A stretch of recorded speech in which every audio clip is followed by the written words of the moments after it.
With the seemingly infinite number of ways that you'll see expert golfers gripping their putter, it may seem like quite a daunting task to decide which putter grip is right for you. During my recent putting lesson, I discovered the importance of grip type when it comes to matching my stroke tendencies. And as a perpetual tinkerer of putting, putter grips and putting stroke, I figured it's time to find out which one of these grips works best. So I'm going to test 5 of the most commonly used putting grips today, and to ensure I'm getting accurate data to make an informed decision about which grip type is best for my stroke, I'm going to be using the HackMotion wrist sensor, which is going to give me more detail about what's really going on at the wrist level. It's due to the margins in putting being so small, often coming down to that 1 degree of motion, that it's necessary to really measure what's going on at the wrist level. The wrists are ultimately in control of this putter head, so that determines how you deliver the face and how much speed you deliver to the stroke. A common belief held by many is that there should be 0 wrists in a good putting stroke, but I'm here to tell you that's simply not true.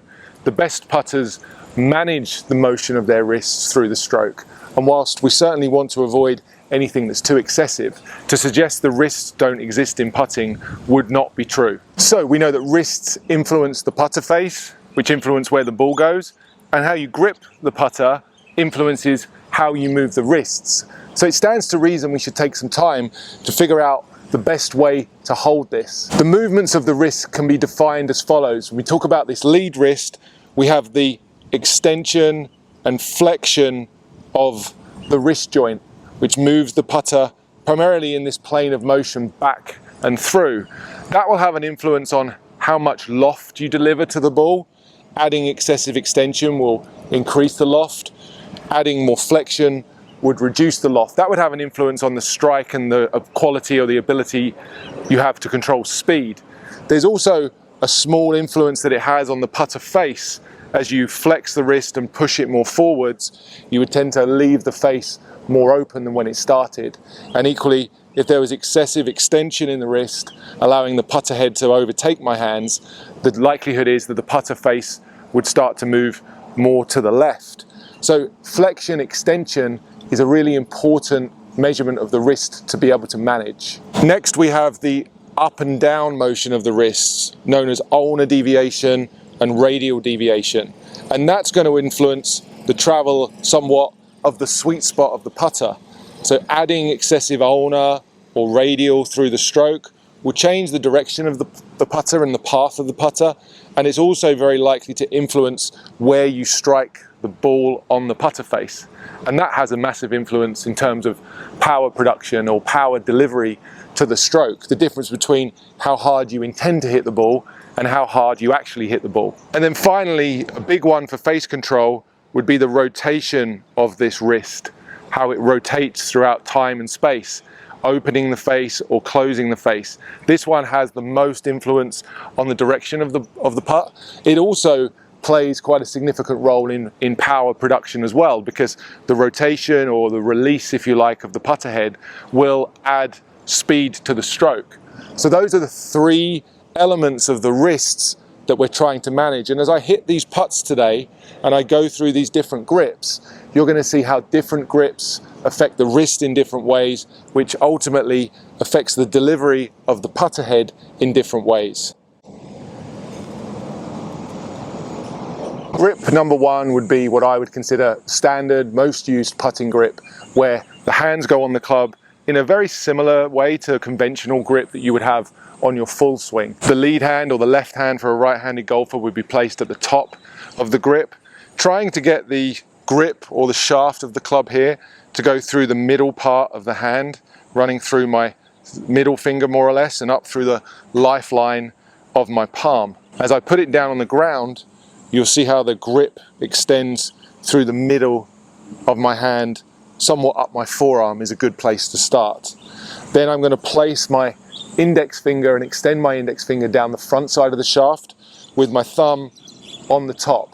And then as I introduce my right hand, it's going to go below my left hand, very much in a conventional fashion, with the thumb again very much on top. And the index finger that was down the side of the shaft is now just going to sit or rest down the outside of the fingers of my right hand. This is a conventional putter grip, still used by the majority of golfers, and it's referred to sometimes as a reverse overlap grip. Okay, time to hit some, and we'll go through this standard grip to start with. I'll share some feels and some feedback with the data as we go.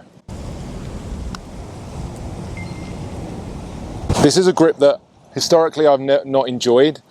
One of the things I think good putters do when they're managing their wrist angles is have minimal change from setup and then back to impact, meaning you don't want to set up with, let's say, 24 degrees of extension as I have there, and then hit the ball with 18. It means I've pushed that shaft or pushed my wrist 6 degrees during the stroke there.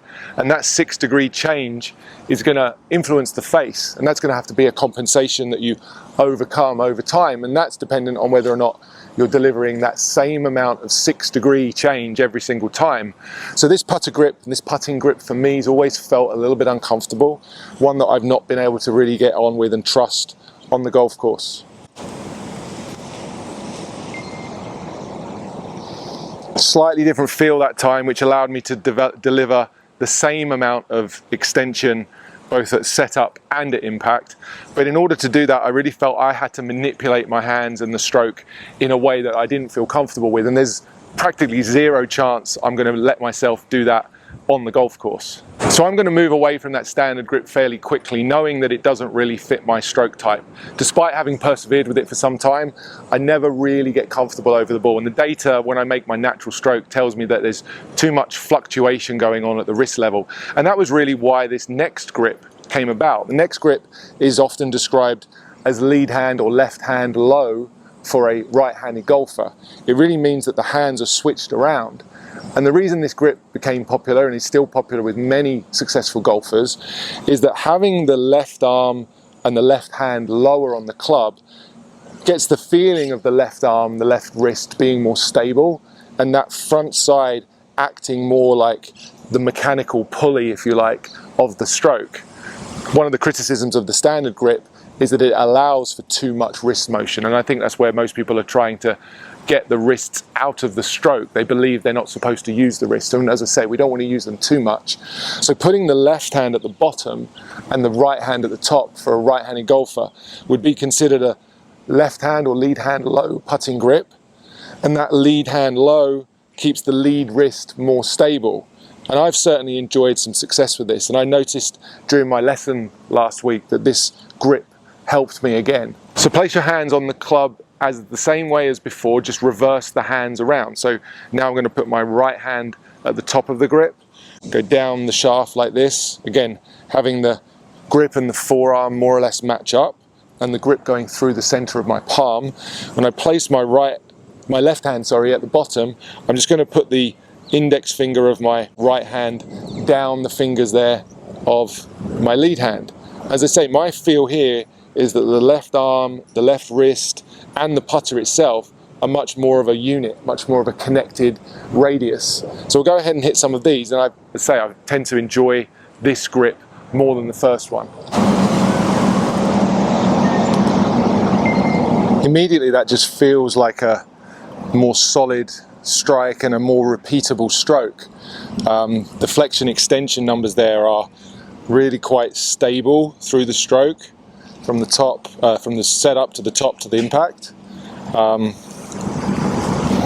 That's what I always felt that this grip allowed me to do, was manage this part of the stroke more consistently. Another feel that I like with this grip, and all putter grips really, is to try and get the sense that my wrists are quite high and positioned in this downward condition, this ulnar deviation that we spoke about. If you can get the wrists more uncocked, meaning down, they tend to stay more stable in all their planes of motion, generally speaking, as opposed to having them down low where they want to move around a lot. So this ulnar number is also one that's useful for feeling the wrists are high, keep the wrists up, and just go ahead and try to maintain those feels through the stroke.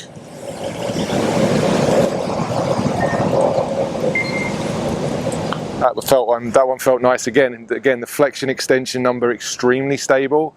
The ulnar radial number just staying relatively stable between 36 at setup and 33 at impact. That means there's a very slight lowering of the shaft there as I hit the ball. But my goal would be to feel those wrists stay as stable as possible, try and get the feedback from the data that that's happening. As I said already, this stroke, this grip helps me to feel like I'm going to deliver the putter in a more repeatable fashion, which ultimately is what you're looking for.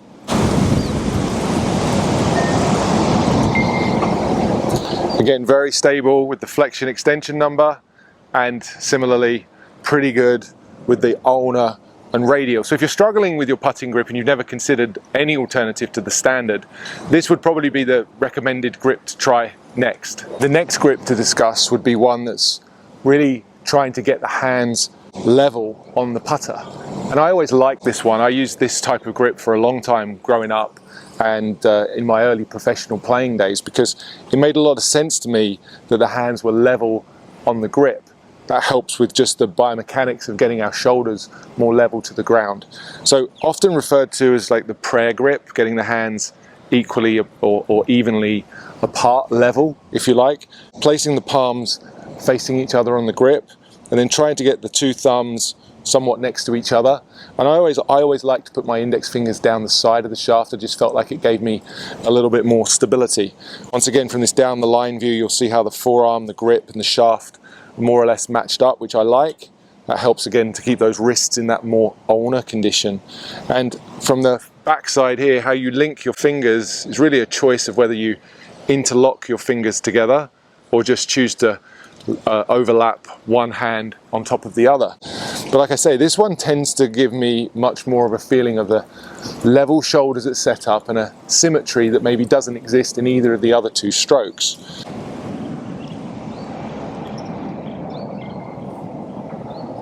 Very, very stable delivery. It felt okay. I pushed it a little bit. I'm not sure if I was aiming a little bit off there, but the numbers are super, super tight.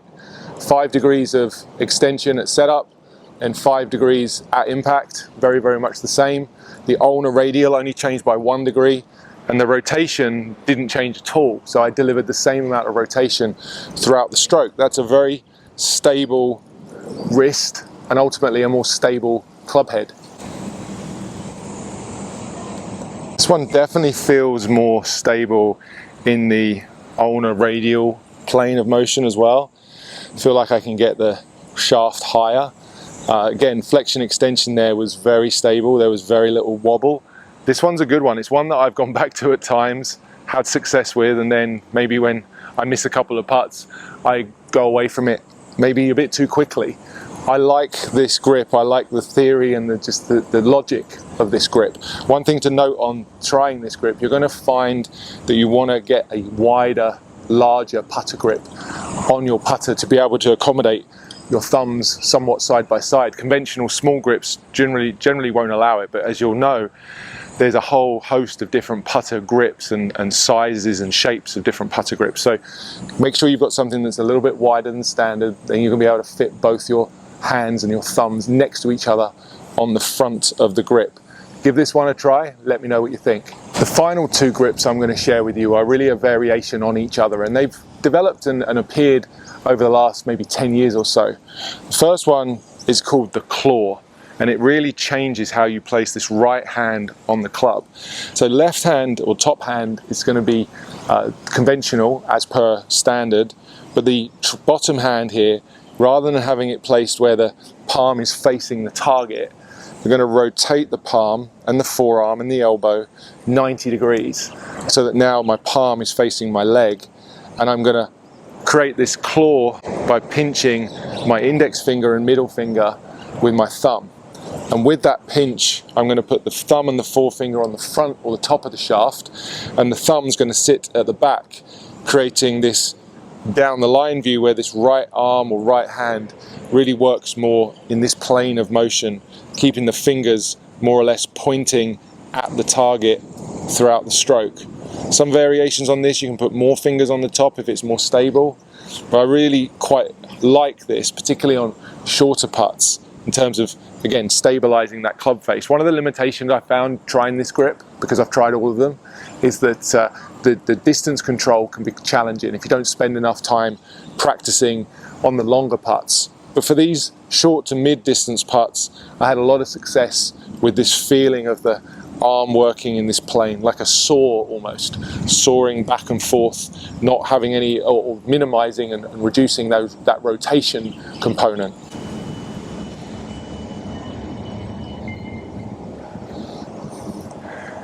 Pretty good numbers. Again, I like the grip for these shorter putts. I've tended to have quite a lot of success helping people adopt this grip when they have the tendency to be a bit twitchy or a bit yippy on their putting stroke. Generally speaking, the yips and the twitches are formed in the dominant hand of the golfer, and for most right-handed golfers, you're right-hand dominant. I remember Phil Kenyon sharing that information with me, and it was a game changer for me in terms of looking at people who struggled with the yips and had the twitches, because turning that trail hand, that dominant hand, from its condition where we're trying to work it in this plane of motion with the palm facing the target, turning it this way and working it in a completely different fashion is an absolute game changer. I can tell you in my experience, I've had 100% success rate helping people who have the yips or the twitches by adopting the claw grip. So if you're someone who's struggled with your putting, likelihood is you've probably tried most grips as well, like me, but this claw grip with the arm turned in and the fingers pointing at the target can really be a complete game changer. Felt very good. Tiny little change in flexion extension, couple of degrees of the rotation. I don't know that this is as stable for me over multiple putts. I do feel like this arm sometimes gets away from my body. Also, I'm dominantly left-handed. My strongest hand is my left hand. And so I wonder if the right hand being more in control of this stroke is a struggle for me, being that I'm more stronger with my left hand in all those things I do, like writing and throwing, and do with my left hand. So I've always felt like sometimes this right arm gets a little bit away from my body and a little bit detached. I'm not always as comfortable using this grip. But if you are right hand dominant and you play golf right-handed, the claw grip could transform your putting and quite literally change your life. Final grip to try would be the modification of the claw to the pencil. This putting grip is adopted by Tommy Fleetwood, among others. This one's an interesting one. It takes that pinch that I described between the forefinger, middle finger and the thumb, and takes it from the front and back of the shaft and now moves it back to the side. It moves this arm back into its more conventional rotation, but it also gives us a very interesting feeling here of locking this bottom wrist in place. Again, another one I've played around with a little bit. Once again, I do feel like this works pretty well on the shorter to medium length putts, a little more tricky with the longer ones. Let's go ahead and give it a try.